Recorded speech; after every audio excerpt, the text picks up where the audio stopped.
Bayangkan, di usia 70 tahun ke atas, Anda masih bisa bangun tidur tanpa rasa pegal di punggung, masih kuat mengangkat galon, masih stabil saat naik turun tangga, bahkan masih punya tenaga untuk menggendong cucu. Kedengarannya mustahil.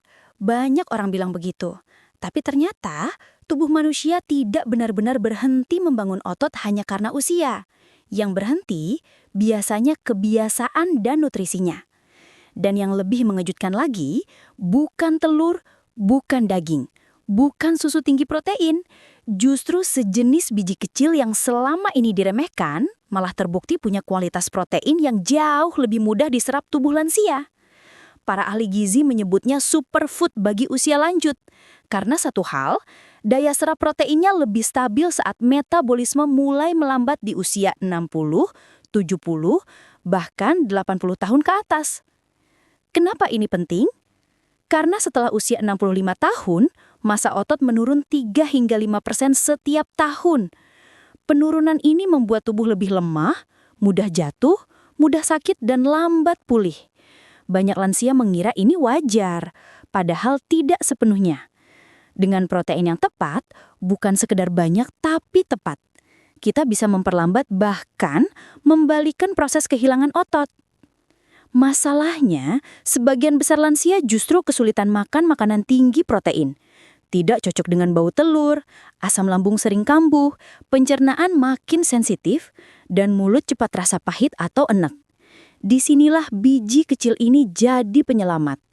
Bentuknya sederhana, rasanya netral, mudah dicerna, dan tubuh menyerap proteinnya tanpa beban. Banyak lansia yang mencobanya melaporkan hal yang sama. Tenaga terasa kembali, tubuh lebih stabil, dan otot tidak cepat goyah. Sebelum saya jelaskan apa biji itu dan bagaimana cara mengonsumsinya agar hasilnya maksimal, jangan pernah anggap terlambat untuk memperbaiki kesehatan. Jika Anda peduli pada tubuh Anda atau ingin orang tua Anda tetap kuat di usia senja, tonton penjelasan ini sampai habis. Akan ada info yang jarang dibahas dokter, tapi sangat penting untuk lansia yang ingin tetap bertenaga tanpa obat-obatan mahal. Mari kita mulai. Setelah memasuki usia 65 tahun, tubuh tidak lagi bekerja seperti dulu. Metabolisme melambat, enzim pencernaan berkurang, dan kemampuan tubuh menyerap nutrisi, terutama protein, menurun drastis. Inilah alasan mengapa banyak lansia merasa cepat lelah, otot makin mengecil, dan tubuh tidak lagi stabil saat berdiri lama. Bukan semata karena usia, tapi karena penyerapan proteinnya turun hingga 30-40% dibandingkan saat masih muda. Saat muda, Anda makan telur 1 butir, tubuh langsung memecahnya dan mengubahnya menjadi bahan bakar untuk otot. Tapi di usia 70 tahun, tidak lagi seefisien itu. Protein dari hewani seringkali terasa lebih berat. Ada yang menyebabkan asam lambung, ada yang menimbulkan kembung, ada pula yang tidak sepenuhnya dicerna, sehingga manfaatnya jauh berkurang. Disinilah muncul fenomena yang sering disebut dokter sebagai anabolic resistance, yaitu kondisi ketika tubuh lansia sulit memanfaatkan protein untuk membangun otot. Akibatnya, meski Anda sudah makan banyak, hasilnya tetap tidak maksimal. Otot tetap hilang, keseimbangan tetap goyah, dan stamina tetap cepat habis. Inilah faktor utama yang membuat lansia sering jatuh, sulit bangun dari duduk, atau tidak mampu mengangkat barang yang dulu terasa ringan. Ketika otot melemah, kualitas hidup ikut menurun. Nah, yang menarik adalah, meski tubuh lansia memiliki resistensi terhadap protein hewani, ada kelompok makanan yang justru lebih mudah diterima. Protein nabati dari jenis biji tertentu memiliki struktur yang lebih sederhana. Kandungan asam aminonya lebih ringan bagi lambung, dan tingkat penyerapannya lebih stabil meskipun sistem pencernaan tidak sekuat dulu. Beberapa penelitian nutrisi menunjukkan bahwa protein dari biji tertentu dapat memperbaiki massa otot tanpa membebani pencernaan, menstabilkan energi harian, membantu mengurangi inflamasi, dan mendukung kesehatan tulang, 2 hal yang sangat krusial pada lansia. Bukan hanya itu, karena metabolisme lansia cenderung lebih sensitif, makanan yang halus dalam pemecahan enzim punya keuntungan besar.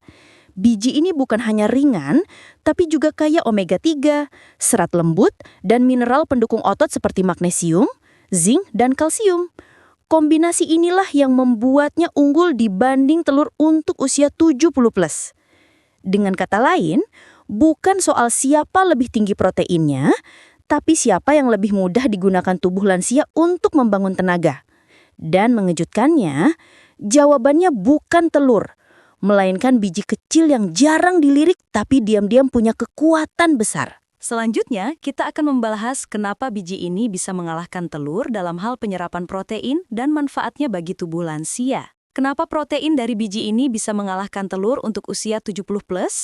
Selama ini, telur dianggap sumber protein terbaik, lengkap, murah, mudah dimasak. Tapi yang jarang dibahas adalah, telur bukan selalu pilihan ideal untuk usia lanjut, terutama ketika kemampuan pencernaan mulai menurun dan tubuh mengalami penolakan halus terhadap protein kompleks. Disinilah peran biji kecil ini menjadi sangat menonjol.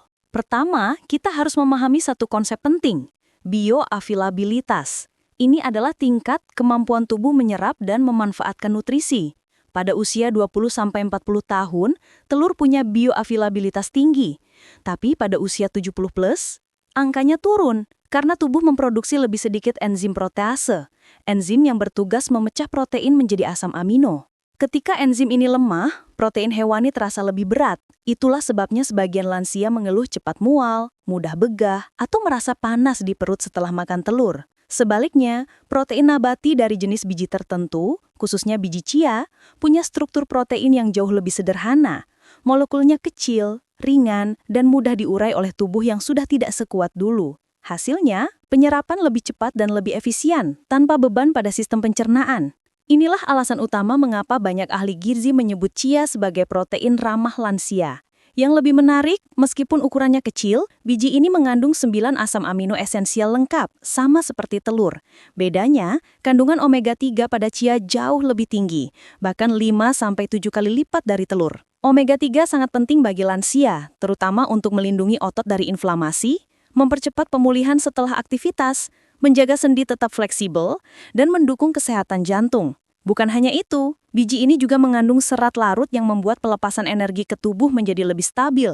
Artinya, lansia yang mengkonsumsinya cenderung memiliki tenaga yang tidak cepat habis, tidak mudah lemas, tidak mudah gemetar.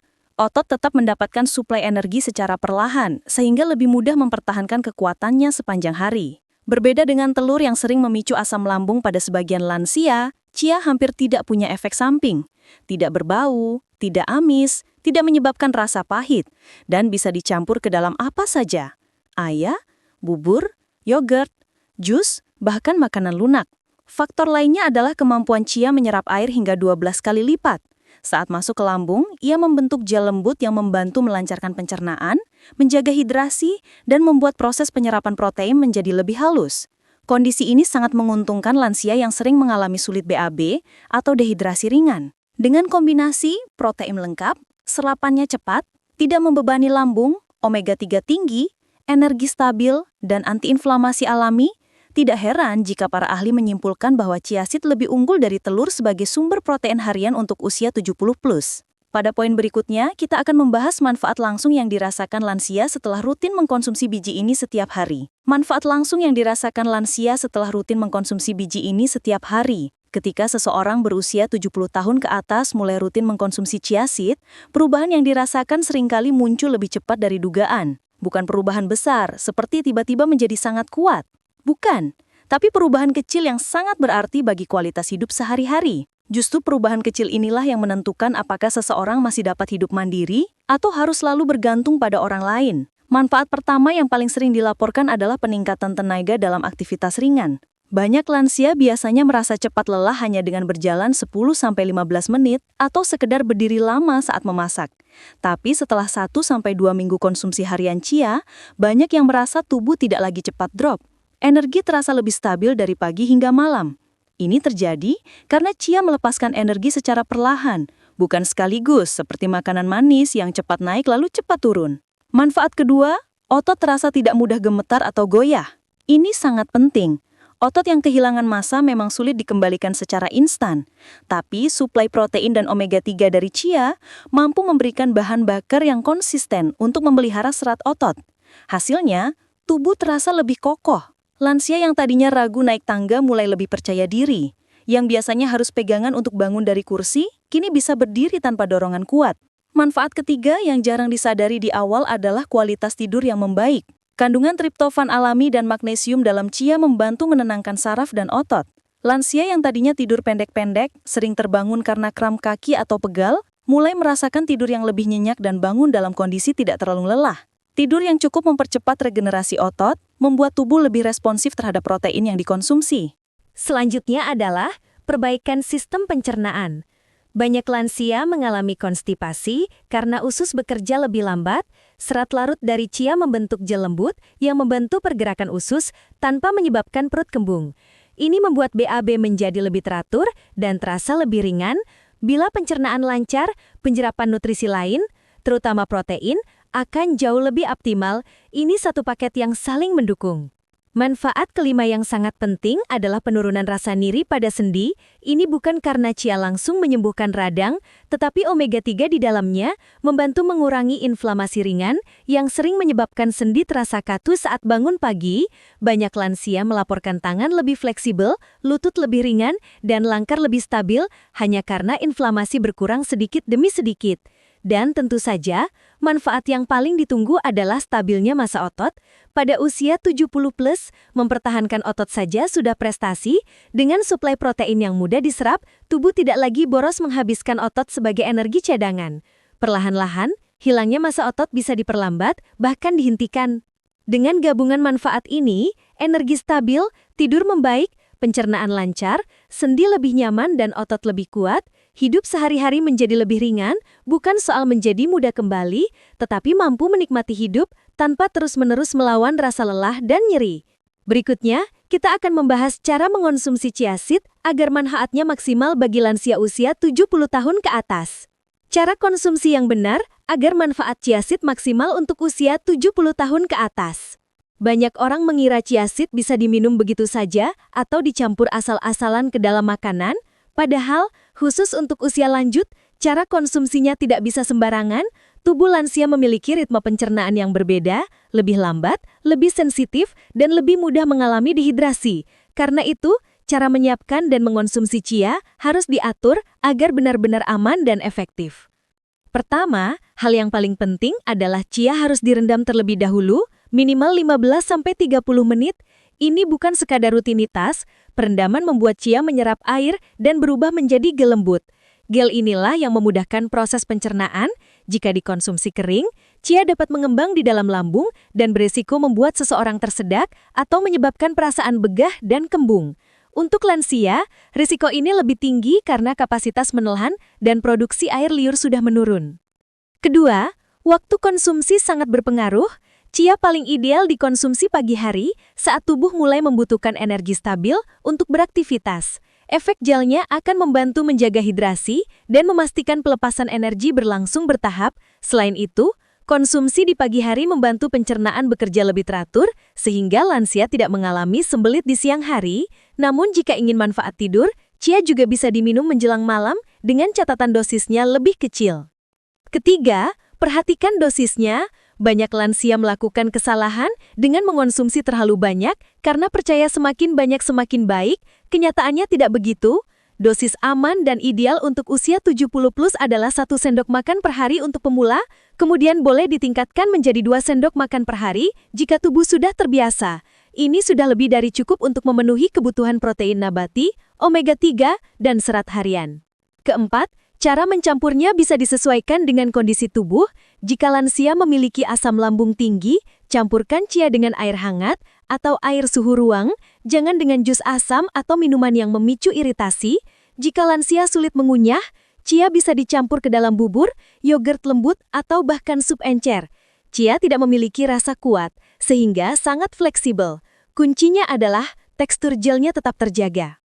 Kelima, kombinasikan chia dengan sumber protein ringan lain, misalnya susu almond, oatmeal atau yogurt rendah lemak.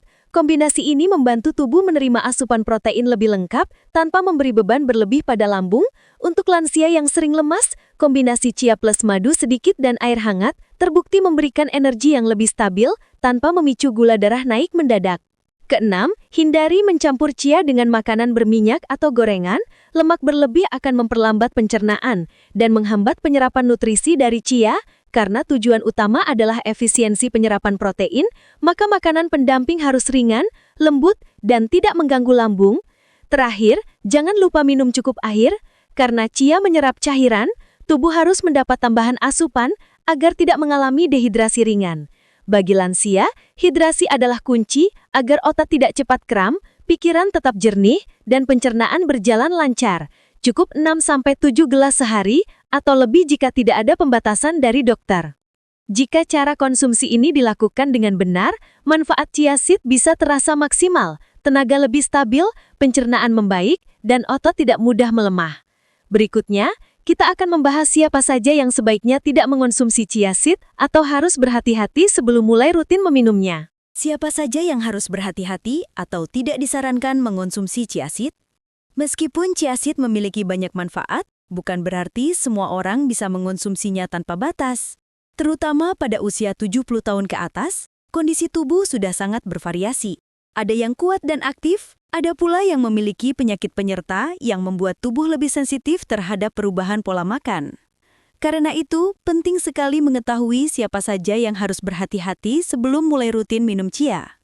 Pertama, lansia yang memiliki riwayat penyempitan kerongkongan atau kesulitan menelan, disfagia harus ekstra hati-hati. Chia memiliki kemampuan menyerap air hingga berkali-kali lipat, sehingga bila tidak direndam sempurna dapat mengembang di tenggorokan dan memicu tersedak. Bagi lansia, ini bukan risiko kecil. Jika seseorang sering batuk saat minum, sering tersedak, atau pernah direkomendasikan makan makanan halus oleh dokter, maka chia harus dihindari atau harus direndam sangat lembut sampai benar-benar seperti gel cair. Kedua, penderita penyakit pencernaan tertentu seperti radang usus, divertikulitis aktif atau kolitis, sebaiknya tidak mengonsumsi chia tanpa pengawasan dokter. Meskipun serat chia bersifat lembut, pada kondisi tertentu serat tetap bisa membuat iritasi jika usus sedang dalam fase peradangan. Untuk lansia dengan perut sensitif, perhatikan apakah ada gejala seperti perut melilit, kembung berlebihan, atau diare setelah konsumsi awal. Jika muncul, hentikan dulu. Ketiga, penderita penyakit ginjal kronis harus berhati-hati. Chia mengandung mineral seperti fosfor dan magnesium yang cukup tinggi. Pada ginjal sehat, ini tidak masalah. Tetapi pada lansia dengan fungsi ginjal rendah, mineral berlebih dapat membuat tubuh bekerja lebih keras. Jika seseorang memiliki batasan cairan atau diet khusus untuk ginjal, sebaiknya konsultasikan dulu sebelum rutin minum chia setiap hari. Keempat, lansia yang mengonsumsi obat pengencer darah juga harus memperhatikan dosis. Chia mengandung omega-3 yang secara alami memiliki sifat mengencerkan darah dalam level ringan. Jika dikombinasikan dengan obat tertentu seperti warfarin atau clopidogrel, ada risiko darah menjadi terlalu encer. Jika seseorang sering memar meski tidak terbentur, atau luka kecil sulit berhenti berdarah, chia harus dikonsumsi dalam jumlah kecil atau dihindari dulu. Kelima, pengidap alergi biji-bijian atau alergi makanan tertentu harus melakukan percobaan kecil terlebih dahulu. Alergi chia memang jarang, tetapi tetap ada. Tanda alergi biasanya muncul sebagai gatal di mulut, bengkak kecil di bibir, atau rasa panas di tenggorokan. Pada lansia, reaksi alergi bisa lebih kuat karena sistem imun tidak seimbang. Keenam, penderita diabetes harus memperhatikan efek chia terhadap gula darah. Chia memang membantu menstabilkan gula darah. Namun, pada sebagian orang, bisa menyebabkan gula darah turun terlalu cepat jika belum makan. Maka, chia sebaiknya dikonsumsi bersama makanan lain, bukan diminum sendirian saat perut kosong. Ketujuh, lansia yang minum obat hipertensi harus berhati-hati pada minggu-minggu pertama. Chia dapat membantu menurunkan tekanan darah sedikit. Jika digabungkan dengan obat, tekanan darah dapat turun terlalu rendah, menyebabkan pusing atau tubuh lemas. Karena itu, selalu perhatikan reaksi tubuh setelah konsumsi 3-5 hari pertama. Dengan memahami batasan ini, chia seed dapat dikonsumsi secara aman, efektif, dan tanpa menimbulkan masalah baru. Intinya sederhana, chia sangat bermanfaat, asalkan digunakan dengan cara yang tepat, pada dosis yang sesuai, dan dengan memahami kondisi tubuh masing-masing. Selanjutnya kita akan masuk ke bagian penutup dan CTA penutup, jika Anda siap melanjutkan. Pada akhirnya, menjaga kekuatan tubuh di usia 70 tahun ke atas bukan soal mengejar tubuh muda kembali. Bukan soal ingin terlihat seperti dulu, tapi soal satu hal yang jauh lebih penting, yaitu tetap bisa hidup mandiri tanpa harus bergantung penuh pada orang lain. Itu yang membuat hari-hari terasa lebih ringan, lebih bermakna, dan lebih manusiawi. Chia seed mungkin terlihat sederhana, hanya biji kecil tanpa aroma, tanpa rasa mencolok. Tapi justru di sanalah kekuatannya. Ia tidak ribut, tidak heboh, tapi bekerja pelan-pelan dari dalam. Menjaga tenaga agar tidak cepat habis, menahan otot agar tidak cepat runtuh, menenangkan pencernaan yang mulai melemah, membantu sendi tetap fleksibel, dan mendukung tubuh untuk tetap kokoh menjalani aktivitas harian. Apakah chia seed bisa membuat seseorang menjadi muda kembali? Tentu tidak. Tapi apakah chia seed bisa membuat hari-hari terasa lebih mudah dijalani, lebih stabil, lebih kuat, dan lebih nyaman? Banyak lansia menjawab, iya, dan manfaatnya terasa nyata. Jika Anda atau orang tua Anda sedang mencari cara yang aman, ringan, dan mudah untuk menjaga kekuatan tubuh di usia lanjut, chia seed adalah salah satu pilihan terbaik yang bisa dicoba. Dengan cara konsumsi yang benar, dosis yang tepat, dan tetap memperhatikan kondisi kesehatan masing-masing. Sebelum video ini berakhir, saya ingin mengajak Anda melakukan satu hal penting. Jaga kesehatan Anda hari ini, karena tubuh Anda tidak bisa menunggu besok. Jangan menunda untuk mencoba hal sederhana yang bisa membantu memperbaiki kualitas hidup Anda. Jika Anda merasa informasi ini bermanfaat, jangan lupa untuk like, subscribe, dan share video ini agar lebih banyak lansia di luar sana yang mendapatkan manfaatnya. Tulis juga di kolom komentar, usia Anda berapa, dan apa tantangan kesehatan terbesar yang Anda alami saat ini. Siapa tahu, pembahasan berikutnya bisa membantu menjawab masalah Anda.